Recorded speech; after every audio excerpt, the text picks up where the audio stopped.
শুভ দুপুর। এই দেখো ভাত নিয়েছি, ডাল নিয়েছি, মাছের চচ্চড়ি নিয়েছি, আর পেঁয়াজকালি আলু ভাজা নিয়েছি।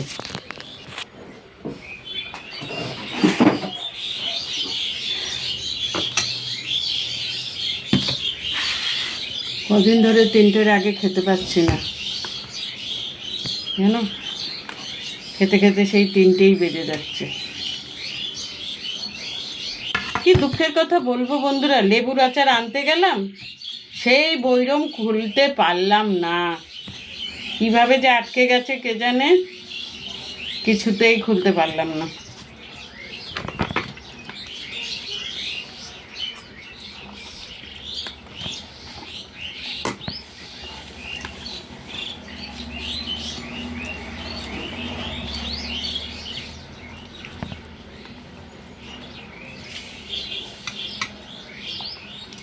অনেক দিন পর ডাল খেলাম,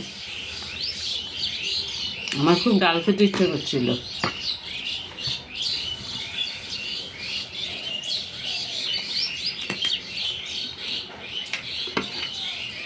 একটু জল খেয়ে নে, একটা কথা বলছি।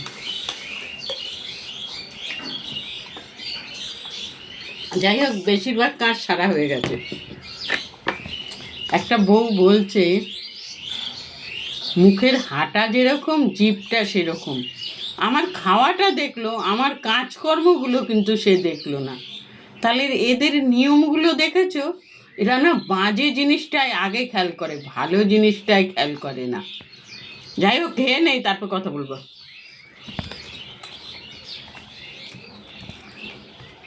আমি কিরম করে হাঁ করে খাই, কিরম করে জিভ বের করি, সেটা খেয়াল করলো, আমার অন্য কিছু কিন্তু খেয়াল করলো না।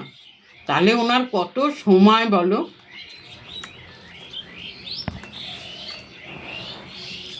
এই ধরনের মানুষদের না সেলুট জানাতে হয়, যে লোকের চেহারা নিয়ে কে কিভাবে খেলো, কে কিভাবে চললো, এগুলো ফলো করে।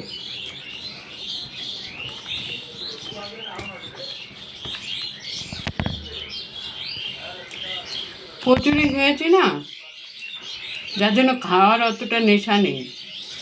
কচুরি খেলে আমি আর খাইও তো অনেক বেলায় না।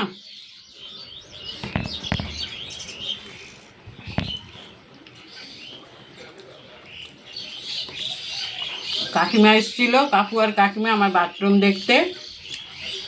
তাদের আবার একটু মাছ দিয়ে দিলাম, বলে তোর হবে? আমি বলি আরে হবে দেখেই তো তোমাকে দেব বলেছি।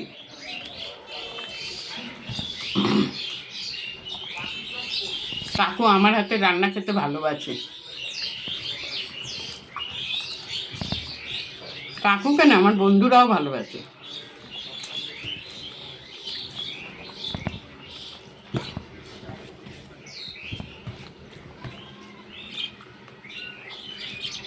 এতদিন ফ্রিজে তরকারি রান্নার তরকারি রাখিনি,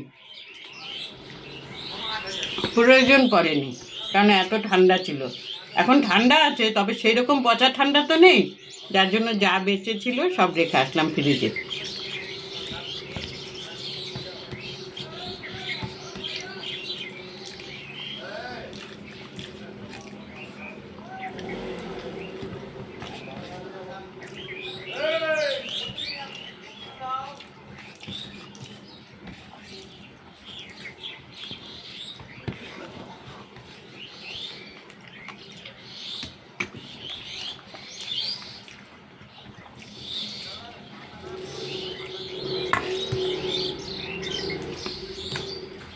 ডাল হলে আর কথা হবে না।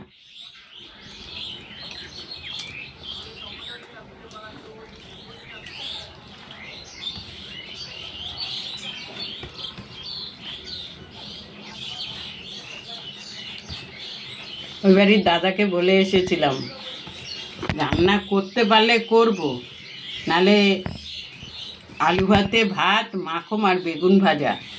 দাদা কি হাসছে, তুমি এই খাবে? আমি বললাম হ্যাঁ, আমি এই দিয়ে ভাত খাবো।